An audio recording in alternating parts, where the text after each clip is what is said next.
جو زبان اپنے قابو میں نہیں رکھتا ندامت اٹھاتا ہے، جو سوچے سمجھے منہ سے بات نکالتا ہے وہ ضرور پشیمان ہوتا ہے، اور جو سوچنے کے بعد منہ سے بات نکالتا ہے وہ سلامت اور محفوظ رہتا ہے۔ موت سے نہ ڈر بلکہ زندگی سے ڈر، کیونکہ زندگی میں ہزاروں آفتیں پوشیدہ ہے۔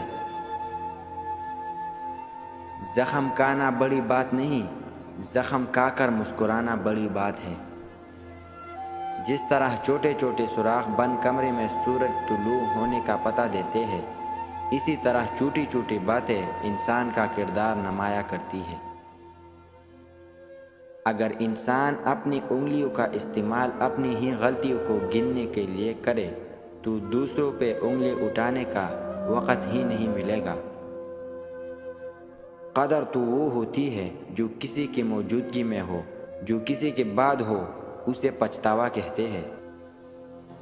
جسم کی چوٹ تو وقت کے ساتھ ٹھیک ہو جاتی ہے، مگر لفظوں اور رویوں کے زخم کبھی نہیں ٹھیک ہوتے۔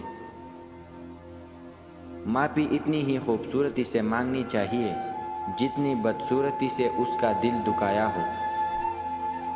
زندگی کا سادہ سا اصول بنا لو، کسی کی مدد کر سکتے ہو تو کر دو اور بدلہ اللہ پہ چھوڑ دو، اس سے زیادہ نفع کا بزنس نہیں دنیا میں۔